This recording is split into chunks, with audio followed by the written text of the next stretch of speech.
For every architect through history, there was a client who made their designs become a reality. In this video series, it's my mission to go back into the past and explore these clients' history and bring their story to life. Let me tell you a story. There's a story about a man named William Fowler. In 1861, the Civil War began. William enlisted at the age of 17, being born in Lawrence County, just south of Greenville, South Carolina. At the age of 17, he became a soldier. After serving in South Carolina for a short period of time, he was ordered to go to Virginia. His company was captured at the Battle of Cedar Run, but he managed to escape, only to be injured later at the Battle of Chickamauga in South Tennessee, as well as injured again in the Battle of Knoxville, and then once again very dangerously wounded at the Battle of Spotsylvania. After the war, William Fowler moved to Spartanburg County and married his wife, Nanny Fowler, and they had 4 children together. He became a well-respected and prominent businessman in the area. He built a railway system in the city. He tried to continue the tracks towards Columbia, but was met with resistance and ultimately failed to complete the rail line. He was involved in a hardware and lumber business and operated a planing mill, as well as being part owner in a local hotel. Visitors came to the hotel to drink the waters because they believed it had healing powers. The hotel eventually closed during the Great Depression and was later destroyed by fire.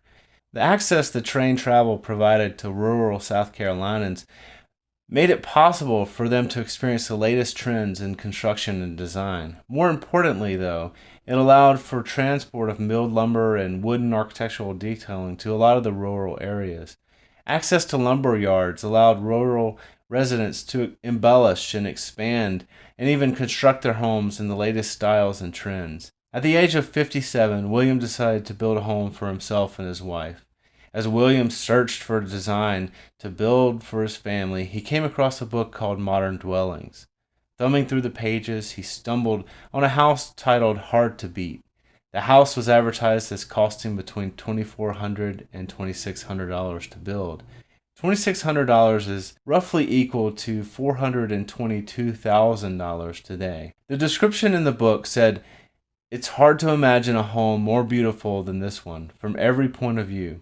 It has been built in every state in the Union, thus showing its adaptability to all climates.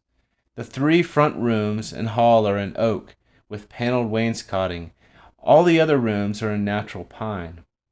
For a home with an elegant hall and 5 splendid rooms, besides the pantry, bathroom, and closets, this home is certainly hard to beat. A small cellar is provided and should be used for heater and vegetables. The entire house is weatherboarded except for the gables, which are shingled, and the roof is also shingled.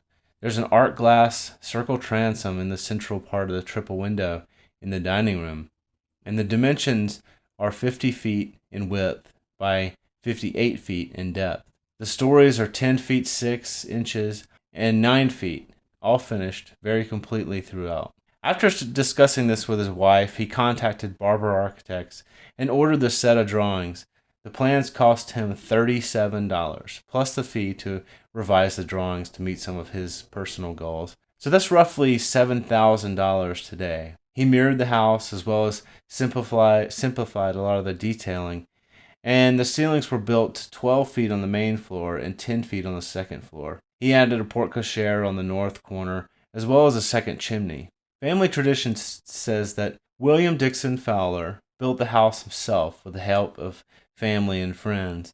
The house is set on 2-acre property shaded by maturing oaks, magnolias, and cedars, and a lot of other trees, along with some manicured shrubs and flowering plants. The porch wraps around the south side of the house. On the north side of the house, it extends into a porte-cochere over the driveway. The porch roof is supported by a simple entablature with depressed arch spandrels resting on Doric order columns in a group of 2. Upon entering the 10-room home, to the left of the central hall is a library. There's a large Steinway & Sons rosewood square grand piano that was purchased out of Charleston, South Carolina by Mr. Fowler for his wife shortly after the house was built. To the right of this hall is the parlor, Large paneled pocket doors are used to separate or open these rooms when it's needed. The home is beautifully constructed. It's a beautiful representation of a vernacular Queen Anne style home. And I hope that you enjoyed this first episode and tune in for a lot more to come. If you've not already visited my website, I'd love for you to do so at whitewashstudio.com. And while you're there, you can subscribe to my podcast where I talk all about architecture and construction. Subscribe to my YouTube channel, which you should see in some link somewhere. But thanks for watching, and I look forward to seeing you in the future. Thanks.